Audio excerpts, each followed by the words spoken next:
নমস্কার বন্ধুরা, দেশের ব্লগ থেকে আমি স্বাগতা বলছি। আজকে বানাতে চলেছি তালের বড়া, জন্মাষ্টমীর স্পেশাল। তো এখানে আমি তালের মাড়ি আগে থেকে গুড় দিয়ে ফুটিয়ে রেখেছিলাম, সেটা আমি নিয়ে নিয়েছি। এই চামচের আমি 4 চামচের মতন তালের মাড়ি নিয়েছি। এবার এর মধ্যে দেব নারকেল কোড়া, আর একটু দেব নারকেল কোড়া, দেব এবার ময়দা, আর দেব চালের গুঁড়ো। এই চামচের 4 চামচের মতন চালের গুঁড়ো দেবো। 3 চামচ, 4 চামচ। আর দেব অল্প একটু সুজি, 1 চামচের মতন সুজি দিলাম।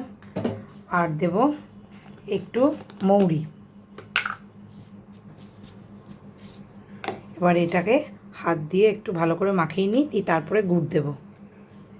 আমার তালের মাড়ির সঙ্গে সব কিছু মাখা হয়ে গেছে। এবার আমি অল্প একটু গুড় দেবো, যেহেতু তালের মাড়িটা আমার গুড় দিয়ে ফোটানো আছে, তাই অল্প আমি গুড় দেবো। এই ছোটো চামচের 1 চামচ, 2 চামচের মতন গুড় দেবো। আপনাদের যদি তালের মাড়ি গুড় দিয়ে ফোটানো না থাকে, তাহলে আপনারা যেরকম মিষ্টি খান ওই রকম গুড় দেবেন।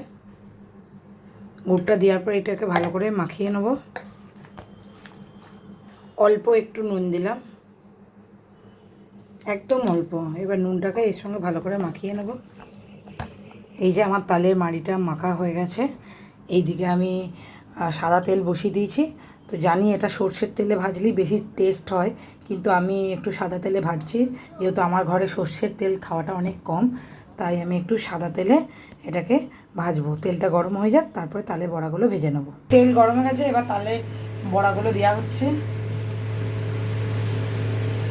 এইভাবে প্রত্যেকটা এইভাবে দিতে হবে। সবগুলো দেওয়া হয়ে গেছে। এবার এগুলো ভেজে নিই। দেখুন পুরো ভাজা হয়ে গেছে। এবার এটাকে একটা জায়গায় তুলে নেব। দেখুন আমার তালের বড়া রেডি হয়ে গেছে। যদি আমার এই তালের বড়া আপনাদের ভালো লেগে থাকে, অবশ্যই আমাকে কমেন্ট করে জানাবেন। আমার চ্যানেলটাকে লাইক করবেন, সাবস্ক্রাইব করবেন, শেয়ার করবেন। আমি স্বাগতা আবার একটা নতুন রান্না নিয়ে আপনাদের সামনে হাজির হচ্ছি। ততক্ষণে সবাই ভালো থাকবেন, সাবধানে থাকবেন।